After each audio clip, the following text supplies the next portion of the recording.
The old church had remained locked for more than 200 years. Nobody in the nearby town dared to walk near it after sunset. Yet tonight, I was standing right in front of its broken wooden gate. Cold wind pushed against my face as dark clouds covered the moon. Every instinct told me to turn around and leave.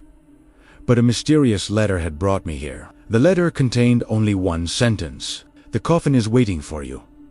There was no name, no address, no explanation, only an old black wax seal shaped like a crow. 3 days earlier, everything had seemed completely normal. I was working as a travel photographer. My job was to explore forgotten places and capture their stories. Ancient buildings always fascinated me. Hidden mysteries felt more exciting than crowded cities. That afternoon, an old package suddenly arrived at my apartment. There was no return address. Inside the package rested a yellow envelope. Its paper looked hundreds of years old. My hands felt strangely cold as I opened it. Inside was the mysterious letter. Beneath it was an old black key. The key looked ancient.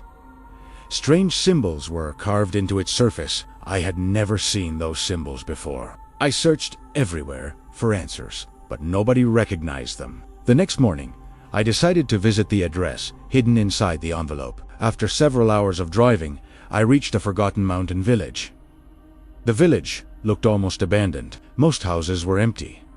The streets were completely silent. Only one old man sat outside a small wooden shop. His white beard reached almost to his chest. His tired eyes immediately locked onto the black key in my hand. His face suddenly turned pale. "Where did you get that?" he whispered. I showed him the mysterious letter. His hands began shaking. Without another word, he quickly pulled me inside the shop. He locked the door behind us. Then he looked directly into my eyes. "If you value your life," he said quietly, "throw that key away." I frowned in confusion. "Why?" I asked. The old man took a slow, deep breath. "Because that key opens the Black Coffin." Silence filled the tiny shop. Outside, the wind suddenly became much stronger. "What is the Black Coffin?" I asked. The old man's eyes slowly filled with fear. "It was buried beneath St. Raven Church more than 200 years ago. Nobody was ever supposed to find it again." Before I could ask another question, the shop door suddenly opened by itself. A freezing wind rushed inside. The lights began flickering. The old man immediately stepped backward. His frightened eyes stared toward the empty doorway. Someone was standing outside, but I couldn't see anyone. Then a calm female voice quietly echoed through the air. "You are already too late." The voice disappeared as quickly as it had arrived. The door slowly closed again. Neither of us spoke for several seconds. Finally, the old man walked toward an old wooden cabinet. He carefully removed a dusty map. He placed it on the table. At the center of the map stood one lonely building, St. Raven Church. Hidden deep inside Blackwood Forest, the old man looked at me one final time. "If you decide to go there, never open the coffin." I picked up the map. I placed the black key into my pocket. Then I quietly walked toward the door. The old man never tried to stop me, because deep inside, he already knew. I had made my decision. The journey toward Blackwood Forest began before sunrise. Heavy gray clouds covered the entire sky. The narrow road twisted through silent mountains. Every mile felt strangely heavier than the last. By late afternoon, I finally reached the edge of the forest. A thick layer of fog covered every path. Even the sunlight could barely pass through the trees. The forest felt completely lifeless. I stepped out of my car. The black key suddenly felt warm inside my pocket.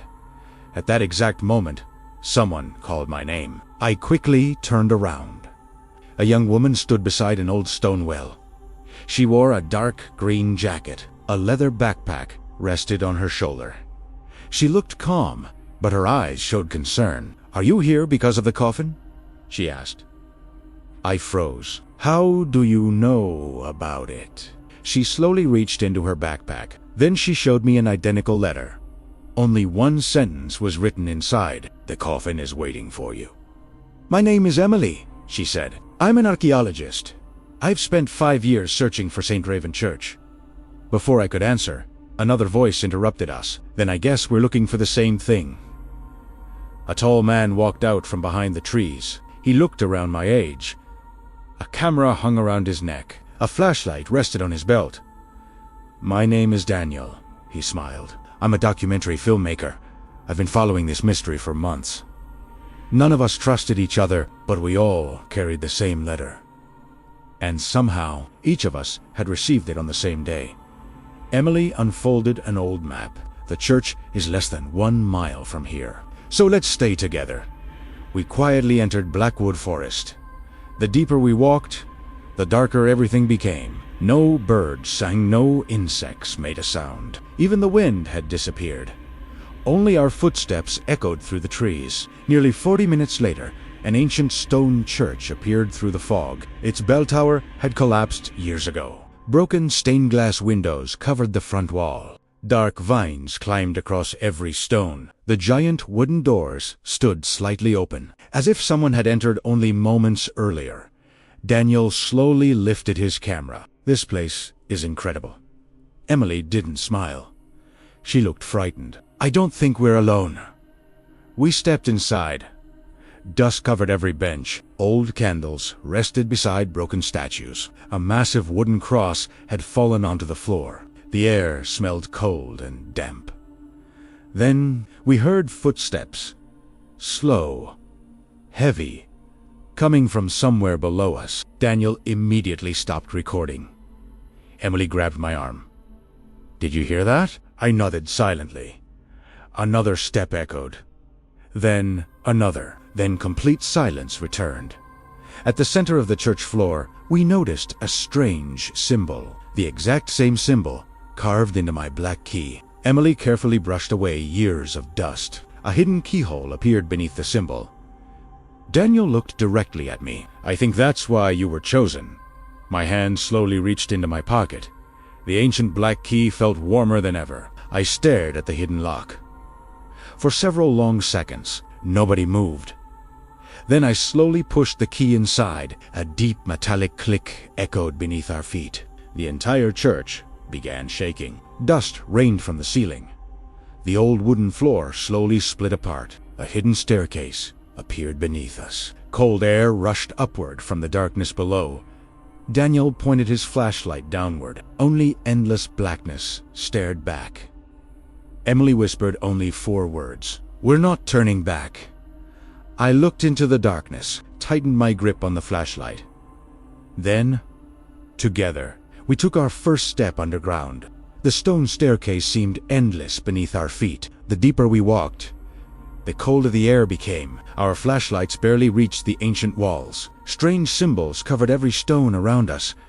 None of us recognized their meaning. After several minutes, the staircase finally ended. A massive underground chamber appeared before us. Hundreds of old candles suddenly lit themselves. None of us had touched them. Emily slowly stepped backward. "That's impossible," she whispered. At the center of the chamber, a giant black coffin rested upon a circle of ancient stone. Silver chains wrapped around its surface. Dozens of old symbols glowed faintly across the lid. Daniel slowly lifted his camera again. "This is the greatest discovery of my life." Before anyone could move closer, a calm voice echoed through the chamber. "You should leave." An old priest slowly walked out of the shadows. He wore faded black robes. His white hair reached his shoulders. A silver cross hung around his neck. "My name is Father Marcus. I have guarded this place for 40 years. His tired eyes rested on the black key in my hand. "You brought it?" I nodded slowly. Father Marcus closed his eyes. "Then the prophecy has begun." Daniel frowned. "What prophecy?" The priest pointed toward the coffin. "It does not hold a monster. It holds a choice." Emily looked confused. "What does that mean?" Before Father Marcus could answer, a loud crack echoed across the room. One of the silver chains suddenly snapped by itself. The entire chamber trembled. The candles flickered wildly. Another chain broke. Then another. Father Marcus looked horrified. "It's waking up." He quickly turned toward me. "Give me the key." Before I could react, Daniel suddenly grabbed my wrist. "No." His voice sounded completely different. Cold. Emotionless. He slowly smiled. I didn't come here to stop it. I came here to open it. Emily stared at him in disbelief. You planned this? Daniel quietly laughed. 4 years. The letters weren't a warning. They were invitations. He suddenly pulled an old revolver from his jacket. Father Marcus froze. Emily stepped backward. Daniel pointed the weapon toward me. The key. Slowly. I handed him the black key. Father Marcus whispered softly, if he opens it, everything changes. Daniel ignored him. He walked toward the ancient coffin. His hands were shaking with excitement. He carefully placed the black key into the ancient lock. For 1 long second, nothing happened. Then, click. The lock opened. Every candle instantly went out. Complete darkness swallowed the chamber. A deafening roar exploded through the underground hall. The ground shook violently beneath us. Emily screamed. Father Marcus began praying quietly. Then, the coffin slowly opened. A brilliant white light poured into the darkness. It was so bright that none of us could see. Daniel laughed loudly. We did it. But his laughter suddenly stopped. He screamed, not in victory, in terror. The white light disappeared. We opened our eyes. Daniel was gone. The revolver lay alone on the stone floor. The black key had vanished. The coffin was completely empty. Silence filled the chamber. Emily slowly whispered, Where did he go? Father Marcus looked at the empty coffin.